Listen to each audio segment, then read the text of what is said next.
그래서 이게 이제 처음에는 이제 일본 리츠라는 게 상업용 건물, 그 중에서도 이제 오피스를 중심으로 투자가 일어났습니다. 그래서 최초에는 이제 이 오피스를 투자를 2001년에 시작을 했고, 이때 제공된 오피스가 미쓰이하고 미쓰비시가 가지고 있었던 그한 20개 전후의 빌딩입니다. 그러니까 자기 그룹이 가지고 있던 빌딩 20개를 그냥 상장을 해버린 거예요. 자, 근데 이제 이런 것들은 우리나라에서는 볼 수가 없어요. 우리나라는 뭐 한 개 정도를 이제 그냥 매각하는 차원에서 내놓기는 하지만은 그룹에 있는 빌딩을 묶어서 뭐 10개, 20개를 상장시키는 이런 식의 어떤 그런 경우들은 거의 없죠. 그래서 이제 뭐 최근에 부영이 삼성의 이 주요한 오피스를 사들이잖아요. 근데 이것은 이제 사실은 리츠 시장이 만약에 발전해 있다면 그렇게 할 이유가 없는 거죠. 그걸 묶어서 그냥 리츠 시장에 상장을 하면 되는데 지금 그런 시장이 형성이 안 되고 그러다 보니까 이게 기업 간 거래로 그냥 끝나버리는 거죠. 자, 그런 면에서 이제 최초의 일본도 오피스부터 시작이 됐고요. 그 다음에 이제 상업용 시장들이 뭐 백화점이나 뭐 이런 리테일들이 들어오기 시작했고요. 그 다음에 이제 뭐가 들어왔냐면 이 주택이 들어왔어요. 그래서 우리나라도 이제 이 방식들을 뭐 이거하고는 사실은 좀 전혀 이 구조는 틀리지만 그 뉴스테이라는 이제 민간임대 주택들을 리츠 방식으로 현재 투자를 하고 있습니다. 근데 이제 우리나라의 리츠는 상장 리츠가 아니라 다 비상장 리츠이기 때문에 실제로 투자를 할 수가 없습니다. 그 투자자는 누구냐면 전부 우리나라 주택도시기금과 그 사업 제한자, 건설회사나 금융기관이기 때문에 개인이 그 뉴스테이에 들어갈 수 있는 게 굉장히 제한적입니다. 그렇지만 이제 일본의 경우는 이것은 전부 주식시장에 상장된 형태이기 때문에 개인들이 다 매입이 가능한 형태라고 보시면 되겠습니다. 그래서 그 영역이 이제 주택 분야까지 늘어났고 최근에 이제 물류와 호텔, 그다음에 이제 헬스케어가 시작이 됐습니다. 자, 헬스케어가 우리나라에서 약간 이제 용어상 헬스케어라는 게 뭐 이제 병원이라든지 그런 이제 관련된 어떤 그 생산을 하는 어떤 그런 분야로 생각을 하시는데 일본에서 말하는 헬스케어는 전부 실버 주택을 말하는 거예요. 그러니까 그 요양 내지는 그 은퇴하신 분들이 들어가는 고령자 주택을 헬스케어라고 얘기를 하고요. 그런 식의 시니어 주택, 고령자 주택을 투자를 한다는 얘기죠. 그게 투자가 된다는 뜻은 뭐냐면 수익성도 있고 장기적으로 지속 가능하게 그것들이 유지되고 있다는 얘기죠. 불행히도 우리나라는 이제 노인복지주택이나 이런 것들이 이제 수도권 안에 많지는 않지만 있었지만 뭐 굳어놨다는 얘기도 많이 있고 잘 운영이 안 된다 이런 얘기를 많이 듣잖아요.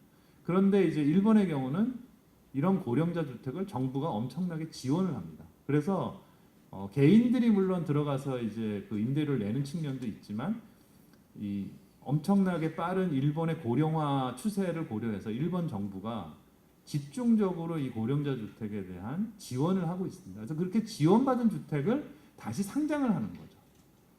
그러니까 어떻게 보면 리츠라는 것이 순전히 수익만을 추구한다라고 생각하기보다는 산업적으로 뭔가 공급이 필요한 부동산을 이런 직접 자본시장에다가 상장을 해가지고 조달해서 계속해서 공급하는 어떤 순기능을 하는 측면이 굉장히 강하다라는 겁니다.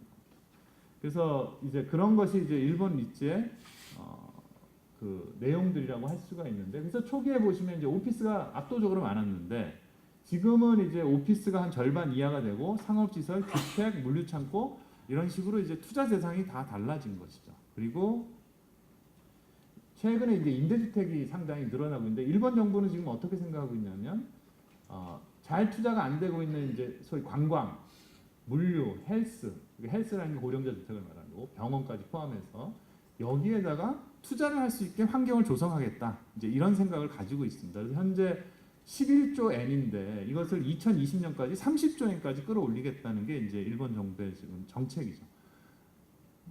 그래서 우리도 사실은 이제 굉장히 노력을 합니다. 이걸 바꿔보려고. 그런데 이제 우리는 당장 상장부터가 문제가 되기 때문에 이제 이런 부분들의 제도적인 문제, 그 다음에 좋은 부동산을 투자해야 되는데 잘 알지 못하는 부동산들을 가지고 투자를 하다 보면 일반인들까지 투자하기에는 굉장히 좀 시간이 걸리는 이런 상황들이 현재 있는 거죠. 그래서 일본의 경우는 이제 2016년 8월까지 헬스케어 리츠만 3개가 이미 상장이 됐고요. M&A도 상당히 많이 일어나고 있습니다. 그래서 최근에는 어떤 식으로 가고 있냐면 리츠 간에 합병을 해버려요.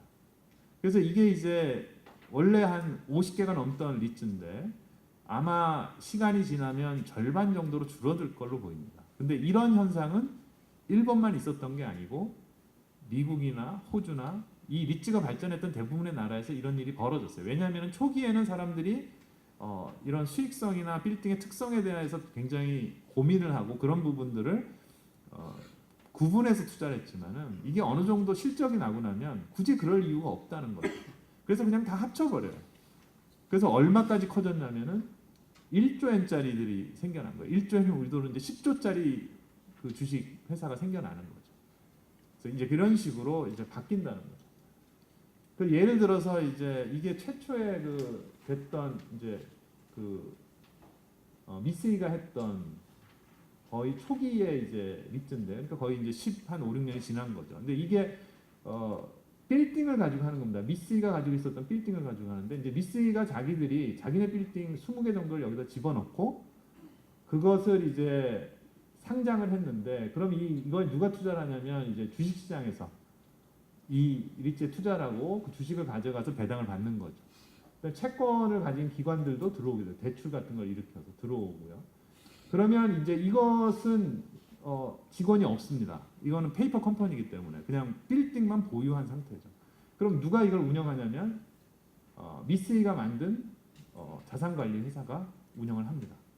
그리고 자산관리 회사니까 자기들이 임대차 관리는 하지 않아요.